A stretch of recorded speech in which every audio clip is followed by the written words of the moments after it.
Nos sages nous ont recommandé d'avoir une réflexion approfondie le jour de Purim sur la notion de lutte contre l'ennemi intérieur. En effet, celui qui est en fait en chacun de nous, que Hachem nous a en quelque sorte convié à prendre en considération, à associer à notre venue au monde dès qu'un enfant naît, il naît avec ce qu'on appelle le Yetzer Hara, le mauvais penchant. Pourquoi?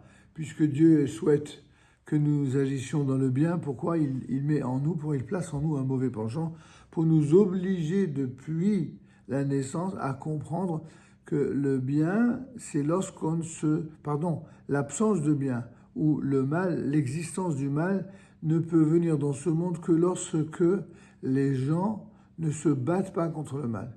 Il faut se battre contre le mal pour être soi-même quelqu'un de bien, pour mériter le bien et pour que le monde soit un monde meilleur.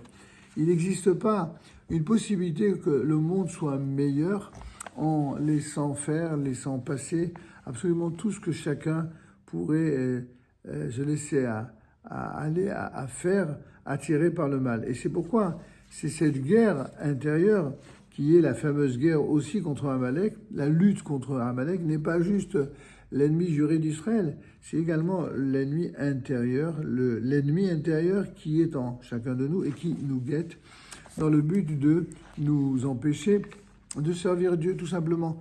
Tout relâchement, tout abandon, tout bras baissé dans ce qu'on appelle la Avodat Haboré, c'est-à-dire le service du Créateur, eh bien, ne fait que encourager et renforcer Amalek.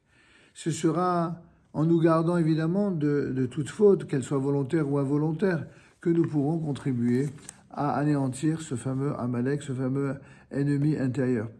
Il est dit, lorsque l'Éternel ton Dieu t'aura donné le repos. Ainsi s'exprime la Torah. Tu pourras extirper le souvenir de Amalek. Il s'agit évidemment du repos de l'esprit ici. Il s'agit de la quiétude de l'âme. L'influence néfaste de ce Amalek qui sommeille en nous-mêmes, eh bien, cette influence se manifeste lorsque l'homme se laisse trop entraîner par des obligations mondaines, par ses ambitions, par tout ce qui est justement les apparences du masque dont on parlait dans la précédente vidéo, c'est-à-dire toutes les apparences qui sont cachées, n'est-ce pas, pour faire bonne figure, mais qui malheureusement sont pétries d'ambition, d'âpreté au gain, qui ne laissent aucun repos pour l'esprit. C'est pour montrer l'importance de la quiétude de l'âme que nos sages ont choisi le jour du Shabbat pour la fameuse lecture de Parashat Zachor, la fameuse paracha que nous réciterons Shabbat prochain. C'est pour la même raison que la commémoration du miracle de Purim, de cette victoire du peuple juif sur Amalek personnifié par Haman et ses amis, ne se fait pas le 13 Adar, qui est le jour de la victoire, mais bel et bien le 14, à savoir le jour où les Juifs eurent pris du repos, c'est-à-dire après la lutte contre l'ennemi.